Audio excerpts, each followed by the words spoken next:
у наступному випуску Summer Politics.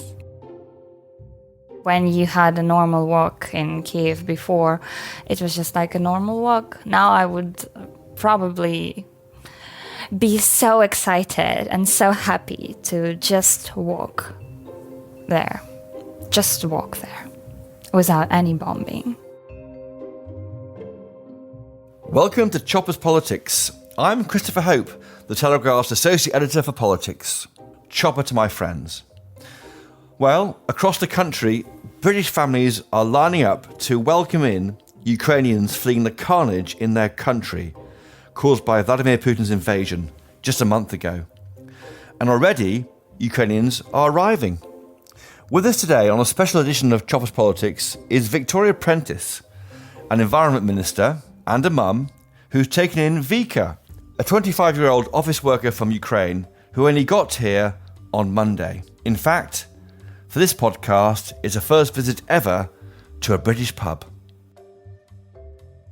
Vicky Prentis, welcome to Choppers Politics. It's great to be here. We're in the pub as normal. Good to have you here. You brought a friend. I've brought Vika. Vika, hello Vika. Hello, everyone. And where have you come from? Come far? I came from Ukraine. Ukraine, right. Yes. It was a long journey, but I'm here. Well, Safe. it's great to have you here and you're safe. And it's great to welcome you to this country. Do you feel welcomed? I feel much welcome. It is Good. so much appreciated, and I love Yeah. people, and they're amazing. Well, so many readers of the Telegraph listen to the podcast. They're reaching out, trying to help anybody from Ukraine at the moment. I've got to ask how you met, how you came across Victoria Prentis, who's obviously a minister in the government, but also a mum. How did you meet She's a Vicky? great mom, and I met her daughter in Kyiv. Her daughter in Kyiv? Yes, we were friends, and we had a great time in Kyiv for 3 months. Yeah, 3 months. September, October, November, we had great time together, and we've been in touch for this winter. And then when it's all happened, they were telling me all the time, like, come, we'll help you. And it was a really tough decision for me to leave the country, and I was actually wondering and thinking about it for a week. So I spent my first week of war in Ukraine, but I was lucky enough to be in central or western parts of Ukraine, where I couldn't hear as many sirens as other people do in other cities.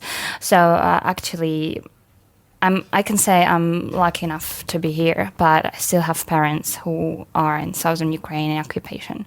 So it feels really painful for me to be here alone, but really appreciate help of this family and those people. So you're in Kyiv, and then your family are in southern Ukraine. So actually, my native town is in southern Ukraine, but I've been living in Kyiv almost for 9 years already. So I've studied there. I had my life there, my flat, everything, work, like friends, everything. And then just one morning, everything changed. And you worked for a law firm, so you had a job that many listeners, readers of the Telegraph have. And then almost overnight, suddenly Putin invaded. Yeah, he invaded, and he just ruined so many destinies and so many lives. Rudely, violently. Really, really.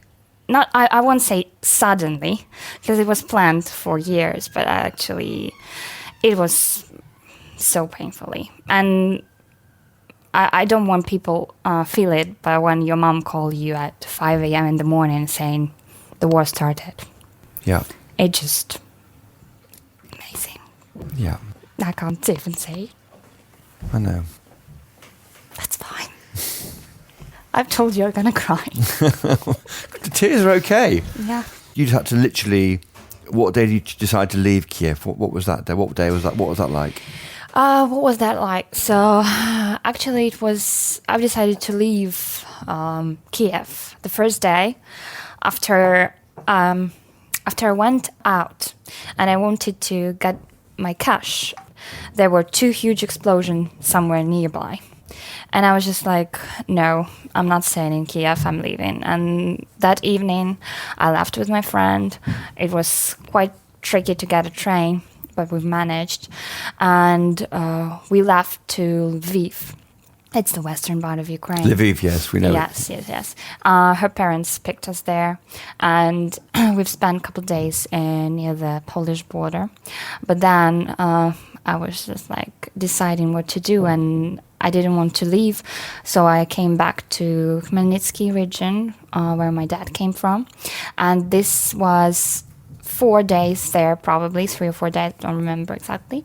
I was also thinking what to do, what's going on, and I couldn't understand what's happening. And actually, I hoped that it finished that time.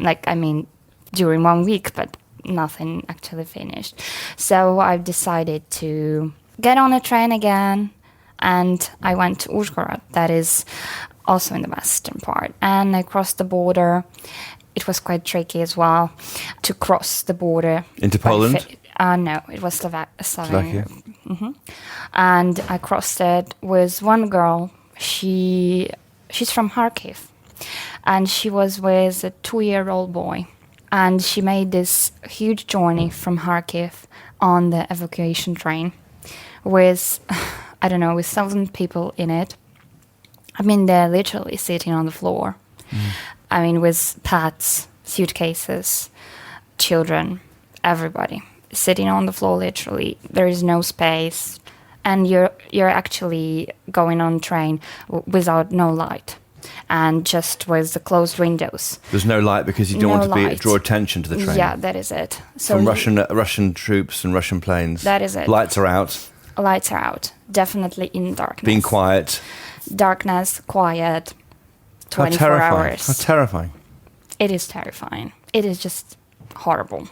So she made it. She was actually really scared to make this journey with her child, 2-year-old child, because you are going through Kyiv and Lviv. It's quite dangerous, to be fair, to do it with children. So she did great job with that. She made it, but she said, I have nothing now. No flat because it was bombed.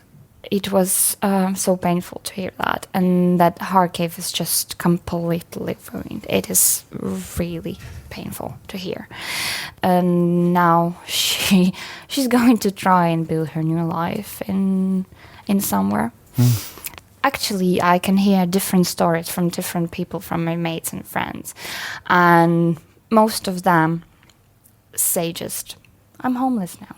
Yeah. I have nothing." And with your situation, you just lock the door of the flat. Yeah. Your flat is still there. It's all the stuff in it, all your gear's in there. Everything. So you left with just a suitcase. Just a suitcase, yeah. I've just brought no shoes, nothing. Some other ones you're wearing. Couple long sleeves and jeans and nothing like that. Documents, me, laptop, and that is it. You have friends still in Kyiv, do you? I mean, your family in the south, but you have friends there. Are they all left too? Or? My friends, part of them, they've left because they're most of them are working for international companies, and international companies make great job because they relocate them, some of them, so it is really nice. Part of my friends is still in Ukraine, but mostly in Western Ukraine, so it is fine for them. For now. And men can't leave, can they? Men have to stay and fight. No, men can't leave. They normally stay, but not everyone goes to fight, because some of them, they can go, we call it teroborona. I don't know how to say it in English. Helping the public services, I imagine, or national service or something. It's like not the army, yes, but those are people who are like volunteers, and they are they're like groups in every city, in every village, everywhere, and they usually like kind of trying to fight if there is something, but it's not the army. It's more than just regular people. In Kyiv, probably 2 or 3 weeks ago, I've seen news that a big van came was full of weapon, and people Ukrainians just take it, and without any documents, without anything, but they just take it. Take a weapon. Take a weapon to defend their country, to defend their families. And It's unbelievable it's happening in the 21st century. unbelievable thing. So a van pulled up, and then everyone, like a van, just in this country we have Ocado vans, don't we, and delivering food to homes. But a van turned up delivering weapons. It's just absolutely unbelievable. It is so painful. And actually, what about southern Ukraine, and especially about the city where my parents are now? So it is very difficult situation because they are in occupation. So it means that they are not that bombed, but they are pressed. So people in Kherson, they showed themselves like a real Ukrainians, a great nation, and I'm so proud of them, and I'm so proud of my country right now, because they're going protesting, they are going to demonstration, but Russian soldiers just hanging out of the city and they shut down. And yesterday I've seen the news as well. So every time you want to leave the city or some humanitarian help want to come to the city, they just shut the cars, everything. So children, older people, doesn't matter. Women, man, doesn't matter. Do you think the new news reports you're seeing in the UK news, is that giving an accurate picture of how it is in Ukraine? I think so. Because in Ukraine, we do have a lot of people who show good information to the world, like recording something or writing something, social media, everything. But you do have a lot of journalists who come to Ukraine, like show the real picture. That is, we have a team of Telegraph reporters out there, and all the big media groups have. And it's the journalism which is keeping attention and focus on Ukraine, I think. I'm sure. Yeah, of course, and it's important. It is important to show people the real information and the real picture what's going on. So you went to the border in a blacked out train, and then you thought, I'll ring Tilly, my friend. Actually, it was much more complicated. So the first thing, my dad's friend picked me up from the border, and we went to Prague. So near Prague, I spent 2 weeks there as well. And while I've been in Prague, we tried to sort things with visa and to come to the UK. And then actually, she supported me all the way through. So, they actually kind of forced me to do that because I didn't want to at the beginning. But I mean, I didn't want to go that far because I wasn't sure. Actually, I'm not sure for now what's going on with my country, and I don't know what's happening. But I mean, it was a really difficult decision for me. Did you find the process overcomplicated? There's been some criticism here of the way it's been run. I think that is just because it was on the preliminary stage. So probably that is because of that. I'm sure it's getting better because I've been told it is getting better. They have special program with matching families, and this is really, really nice. You arrived in Banbury in Oxfordshire when? It was on Monday, this Monday. Yes, just gone, with your suitcases. And how did you find the reaction of in Oxfordshire?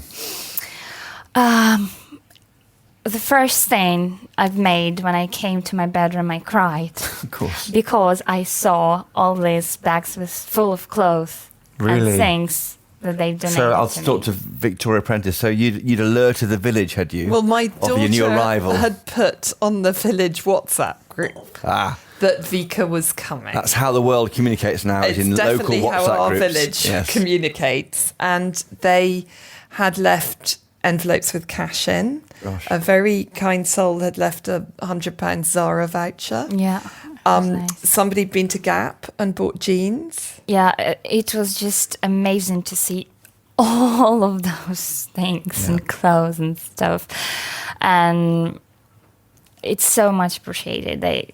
I will say thank you to everyone who was involved in that because it's really so kind.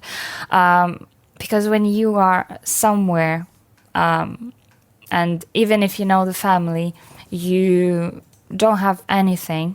I mean, you don't have your job, you don't have things, you don't have just the simplest essential things to live. And they really helped a lot with that. And we're here on day 4 of your time in Britain. You don't know how long you're staying for. I don't know. You know, you're seeing your friend Tilly. It might feel like it's like back in autumn when you were hanging out together, but of course it's completely different with what's happening in Ukraine. I can say that it's not.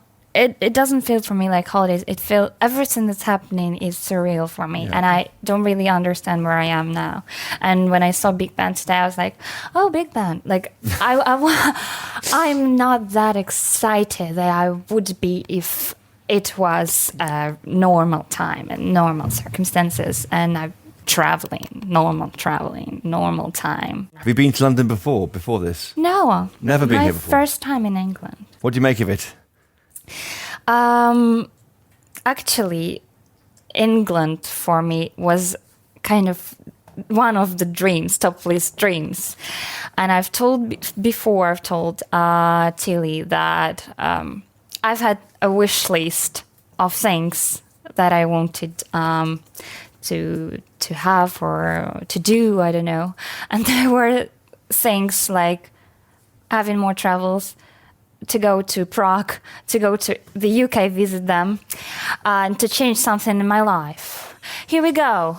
This is amazing. If I knew that, I wouldn't wish that. What would you say to Britons thinking about taking in a Ukrainian person? First of all, I'm sure English people, they're so kind because they're trying to think how we are feeling. So they're trying to think how it feels when you have nothing and when you have these disasters happening in your country.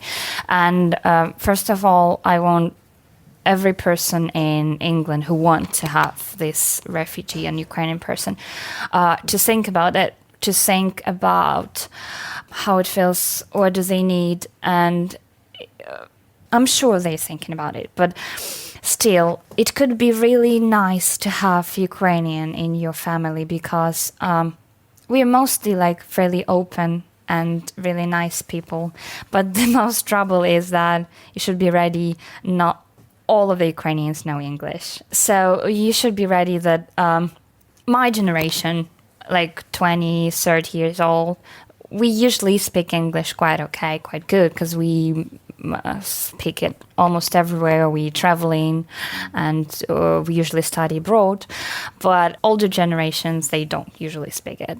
The next thing is probably difference in mentality, because we do have different traditions and cultures. Should be ready for some probably differences in opinions, and sometimes I'm okay because I've been living in different countries and I've been traveling, but some Ukrainians probably will not. But then most of cases, they're quite nice. But I hear you're helping around the house. You've been there 4 days. You're making Ukrainian dumplings. Oh yeah, This sounds amazing. we were making vareniki yesterday. Vareniki, okay. Yes, actually, I've taught them how to make that. It's not a difficult thing to do, but it is quite a long process. Tilly was suffering yesterday evening. Tilly's nodding in the back of the pub. She's, Yeah, she didn't expect probably that it takes so long. And we decided to make a lot and freeze them to have later on. So yeah, we kind of on my way of integration to the country, to the weather and to everything. But actually the weather is really, really nice. Listen, it's always like this here. Amazing. It's always sunny in Britain. It never rains or snows, always foggy. It's all the time. No, that's my English joke. I know, I can understand it. Yeah. One of the most popular conversation that you can make with English person is about weather. Definitely. And that's, we have in our book about it, yes. In England and everything. So yeah, my first question when I came to England was like, do you have such a weather all the time? And my friend told me not to get used to that because it is not actually. And you're living day by day. What are your plans? I mean, you can't make plans yet, but I mean, are you thinking you might try and get a job here? at some point, obviously with half an eye on getting home? At some point, I would love to have a job here and earn some money to help army to donate to my country, because that is the best thing I can do for now to help. Because I can help with charity as well and things like that. It would be really nice if I can do that. So I have some ideas set, and it would be nice. Yeah. Victoria? Well, our aim is for Vika to have a really useful time here. It'll be an educational experience. She'll pick up some really useful skills, and that she'll go home to rebuild Kyiv. Yeah. Is our motivation. As soon as possible. Well, as soon as it's safe. As it's safe. As soon as possible, I would love to come back and to... Now I'm actually even more proud that I'm Ukrainian than I've ever been before. And living in Kyiv now would be much more amazing than it was before. Because you'd appreciate it more, wouldn't you? I appreciate it more. And when you had a normal walk in Kyiv before, it was just like a normal walk. Now I would probably be so excited and so happy to just walk there. Just walk there without any bombing and any explosion. So, yeah, I would appreciate that much more. And I am so proud of my nation, and they are unbelievable. Unbelievable. Vika, it's great to have you here. Welcome to the country. Stay Thank as long you as you so like, much. and hope you go home as soon as you can when it's safe. And Thank you hope you so enjoyed your much. first time in a pub. Yeah, I'm enjoying. It's quite nice here. Nice atmosphere. Thank you for joining us, Victoria Prentis and Vika, on a special edition of Choppers Politics. Thank you. Thank you, and Slava Ukraini. Victoria Prentis and Vika, thank you. Thank you to my producers, Louisa Wells, Giles Gear, and Theodora Luludis. And of course, thank you to you for listening. If you've been listening and affected by what you've heard and want to put up a Ukrainian refugee in your home, please do get in touch. Email us your thoughts on chopperspolitics@telegraph.co.uk or tweet me. I'm at Choppers Podcast. For a daily snippet of what's happening in Westminster, please sign up to my Choppers Politics newsletter, delivered every day into your email inbox. And the link to sign up is in the show notes to this episode. And also in the show notes, I'll put a link to an article I've written on the back of this interview for the Telegraph's website. I hope you enjoy it. That's all for this week. Till next time, cheerio. God, we're in tears. That was brilliant. Thank you, Vika. Thank you. Oh, you poor thing. Oh my goodness. You were so good. Oh, no. I'm so proud of you. Oh, thank you so much.